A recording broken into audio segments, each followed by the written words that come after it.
Shalom, selamat pagi untuk abang-abang, opa-opa, atio-atio semua di sini, bapak-bapak juga buat ibu-ibu ya kan.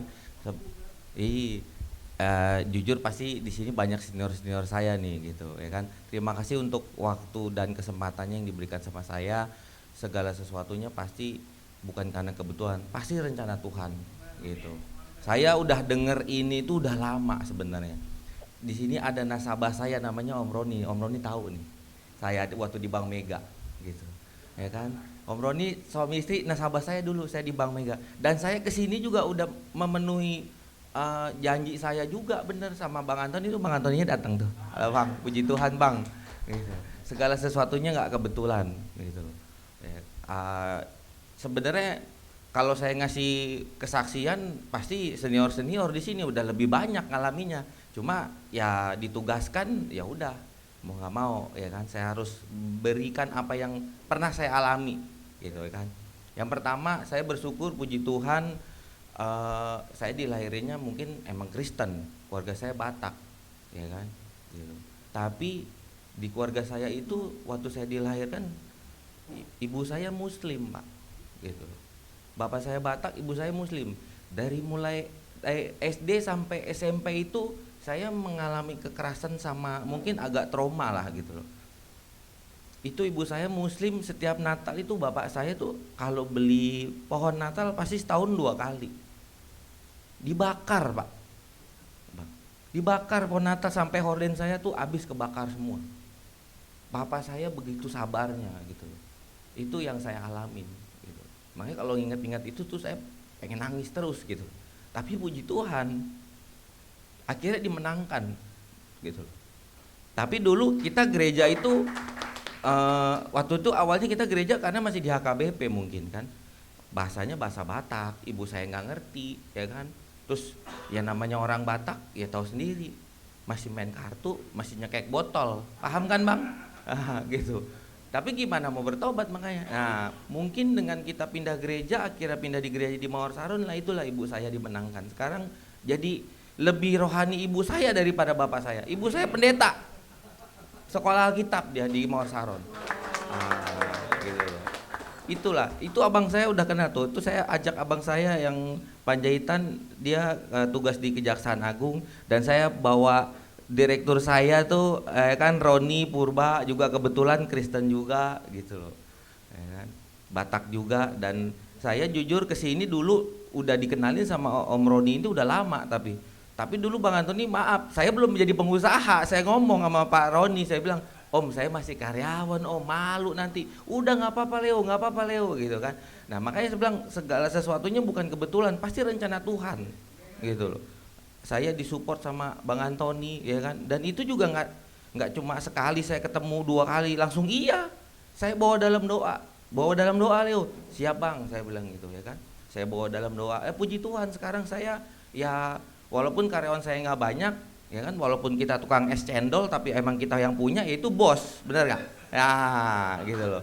Saya puji Tuhan alhamdulillah saya bos lah gitu loh sekarang. Makanya saya jujur sebenarnya saya minta belajar dari abang-abang semua nih yang ada di sini, dari abang-abang saya, senior-senior saya, atio-atio saya sama eh, akong-akong saya di sini gitu loh. Istri saya orang Chinese Pontianak. Gitu. Gitu. Istri saya orang Chinese Pontianak, anak saya 2, sekolah di PL. Puji Tuhan, saya diterima sama orang Chinese gitu. Kan? Ini katanya ada bekas Kapolda, Bang, izin Bang. Siap begitu. Kebetulan Kapolda yang sebelum sehabis Abang itu Pak Remiuri Sigis, Abang kenal nggak? Nah, itu kan Kristen juga, anaknya teman saya, Bang. Nah itu saya lagi ajak Bang ke sini nanti. Semoga mungkin Abang kenal, ada kontaknya saya ajak ke sini nanti gitu loh. Biar kita bisa bersama-sama ibadah di sini. Kebetulan terakhir juga udah pensiun dia di apa lantai 4 waktu itu di bagian apa ya? Terakhir dinas itu dia di bintang 2 di lantai 4 gitu. Kadifkum. Nah, gitu. Ya, tapi segini saya ngasih kesaksiannya emang waktu juga nggak banyak ya kan. Saya intinya yang saya alamin ini semua pasti karena kasih anugerah Tuhan gitu. Puji Tuhan ibu saya udah ikut Kristen ya kan. Nah pesan saya cuma satu dari bapak saya, kalau bisa bawa jiwa Nes katanya gitu. Saya di rumah tuh dipanggilnya Anes sebenarnya. Nah pas mulai 2008 saya pas mulai kerja baru saya dipanggil Leo gitu loh. Karena biar nggak kayak cewek katanya. Kok kayak cewek saya bilang gitu. Ya udah nggak apa-apa lah, namanya anak buah ya kan, dulu masih kerja. Saya kerja di bank itu totalnya itu udah ada sekitar mungkin 16 tahun. Saya di Bank Mega 9 tahun ya Om Roni ya. Itu masih komunikasi tuh, nomor saya belum ganti. Habis itu saya puji Tuhan pindah ke bank asing, UOB, Kapital, Mayapada. Nah, akhirnya saya memberanikan diri untuk buka usaha. Gitu. Ya kan dulu sebenarnya awalnya tuh main properti gitu. Ya jatuh bangun main properti saya juga udah pernah juga gitu. Nah, sekarang di sini saya justru pengen minta ininya nih sama abang-abang nih, pengen minta supportnya sama masukan gitu loh. Kan saya pengusaha baru nih. Belum ada jalan 2 tahun gitu loh. Ya kan saya minta supportnya sama dibimbing biar saya nggak ngalamin yang katanya kalau namanya pengusaha nanti ada naik turun, jatuh bangkrut gitu ya kan. Nah itu ya pasti tapi ngalamin gitu ya kan. Nah itu saya minta supportnya di situ sama minta dibimbing gitu loh. Ya kan makanya kalau saya ngomong di sini sebenarnya salah, cuma mau nggak mau saya lakuin. Ini kan senior nih semua di sini ya kan. Gitu makanya saya ajak tuh direktur saya Roni, kebetulan puji Tuhan dia belum nikah.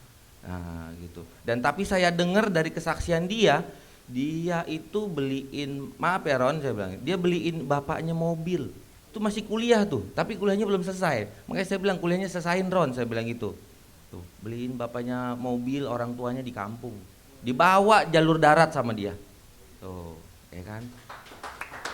Saya bilang, awalnya direktur saya muslim, ya kan? Cuma namanya bisnis saya kan nggak lihat agama. Nah, tapi dia nyerah sendiri. Nah, saya harus cari ini apa namanya? Cari kanan kiri gitu kan. Nah, ditemuin sama Roni gitu. Saya bergerak di bidang telekomunikasi. Kenapa mungkin Bang Antoni tertarik sama bisnis saya pada saat saya Covid. Waktu itu saya Covid itu main properti, Bang Antoni juga tahu. Saya bikin home house di belakang Cipete waktu itu, ada tanah 1.800. Tapi pada saat lagi Covid, siapa yang mau beli rumah, Pak? Bener gak? Ngurusin bayar kontrakan, beli beras, bayar anak sekolah, beli minyak sayur, orang pada pusing kan. Tapi, nah di situ saya belajar pada saat Covid atau inflasi, ya kan. Mungkin Bapak Ibu di sini ada yang merokok, ya kan? Ada pasti. Kalau yang nggak ngerokok ya puji Tuhan. Tapi yang nggak mungkin tuh satu. Ada nggak yang nggak punya HP di sini? Coba angkat tangan. Ayo, ada nggak? Ada kan tapi kan? Nah, inilah yang saya ambil pada saat setelah Covid recovery ataupun bisnis sekarang yang nggak jatuh itu ya ini sama rokok, telekomunikasi. Contohnya ya, saya contohin sama Bang Antoni waktu itu gini, tukang gorengan, tukang pijit, tukang sol sepatu, sampai tukang baso, semua pasti punya HP. Anggap dia punya duit 30.000, 10.000 dia makan, 10.000 dia beli rokok, 10.000 lagi pasti dia beli kuota, pulsa, benar gak? Nah itu yang saya jalanin. Sementara ini yang saya jalanin masih MS-nya, maintenance service namanya. Saya nurunin perangkatnya, saya naikin lagi yang baru. Karena ingat nggak dulu HP pertama itu kita 2D, 3D, 4G, sekarang mau 5G. Perangkatnya naik terus, ganti-ganti terus. Makanya nggak habis-habis. Di kantor saya nggak punya marketing, Pak. Nggak ada tuh marketing gitu. Ya marketingnya kita direktur doang. Dan kerjaan itu mau dikasihnya itu sesanggupnya kita tuh sama si operator. Nah, saya rencananya ke depannya itu pengen jadi TP-nya, tower provider. Gitu loh. Tower provider itu yang punya BTS-nya. Nah, itu disewa tuh sama operator yang kita kenal kan, mungkin Bapak Ibu tahu di sini kan, abang-abang juga ada Telkomsel, itu pemerintahnya. Indosat, Excel sama Smart. Nah, itu swastanya. Nah, itu yang saya jalanin sekarang, puji Tuhan. Makanya saya berani, saya bilang masa iya sih nggak sukses gitu loh. Salah satunya yang udah sukses yang ngejalanin ini, ya mungkin kemarin Bapak Ibu juga dengar kan, apa abang-abang Joni Plate makanya bikin tower tapi dikorupsi. Gitu. Ya semoga saya nggak begitu gitu. Kan karena saya sama swastanya. Gitu. Yang sukses udah kayak begini si Bahlil. Tuh si ini juga punya Menteri Kemenkraf gitu. Siapa Ron, si Sandiaga Uno punya gitu. TBG perusahaannya yang paling terkenal sama Protelindo. Nah saya kerja tuh pasti dari dia, MS-nya. Dia ngasih surat exit permit gitu. Saya baru kerja. Makanya saya baru maintainnya. Nah puji Tuhan ada perusahaan yang udah saya dipercayain ke saya gitu. Itu barang perangkat di situ yang paling mahal itu baterai, Pak. Itu baterai itu ada mungkin sekitar harganya bisa sampai 300 jutaan. Dan kadang-kadang ada yang satu kalau nggak dua. Kan buat nge-backup si listriknya mati, KWH-nya mati. Karena kalau itu mati dia rugi gitu loh. Dan pasti dikomplain yang punya BTS-nya sama si operator. Itu hitungannya menit. Nah, dan saya dipercaya tuh kemarin saya ditaruh di kantor saya dititipin baterai.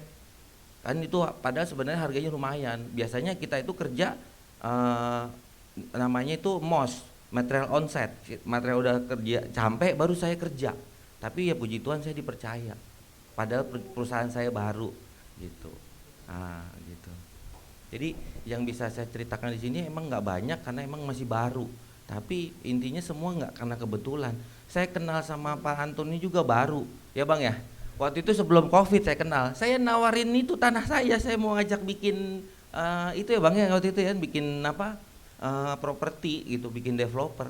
Cuma Bang Antoni ya saya tahu lah namanya pengusaha ya kan, apalagi Bang Antoni ya kan duitnya nggak ada serinya. Gitu. Itu tanah saya, dia ketemu datang ngobrol, udah ditawar aja enggak, cuma dia bilang, Leo saya nggak mau nih yang ada dua ini nih di depan nih biar beres juga. Saya bilang berpikir orang kalau tanahnya nggak dijual, kalau orangnya nggak mau terus gimana ceritanya, saya bilang gitu. Ya udahlah belum rezeki, saya bilang begitu. Nah, tapi saya nggak habis akal, saya cari yang lain. Tapi saya nggak menyerah, buktinya saya masih kontak-kontakan sama Bang Antoni, ya kan Bang? Gitu, nggak nyerah yang langsung, tuh orang mentang-mentang Kristen, ya kan kita nggak dibantu. Nah jangan begitu abang-abang, gitu. Pastilah sama seperti kayak gini. Saya pernah cerita juga sama Bang Antoni. Mungkin ada di gospel lain, FFGB juga, namanya Joshua. Mungkin ada yang kenal. Nah itu pernah jadi keyboard saya juga di ministry. Dia di chapter mana gitu, saya pernah ikut di Grand Lake, daerah Grand Lake. Awalnya itu dia cuma nganter-nganter anak saya sekolah, ya kan, terus lama-lama saya ajak, saya bangun perusahaan. Waktu itu saya udah pernah ditipu sama teman sendiri, udah pernah. Bapaknya pagi-pagi, istilahnya gini kalau teman saya bilang, bapaknya pagi-pagi ngedoain saya buka kantor, anaknya malam-malam nyolong duit. Tuh STNK-nya masih sama saya tuh, masih saya tahan. Tuh gitu. Kayak gitu. Jadi intinya terima kasih buat kepercayaannya Bang Antoni, abang-abang semua di sini yang udah kasih waktu buat saya. Semoga saya dikasih terus bimbingan sama masukan biar saya bisa sukses seperti Bapak Ibu yang ada di sini. Amin. Puji Tuhan, haleluya.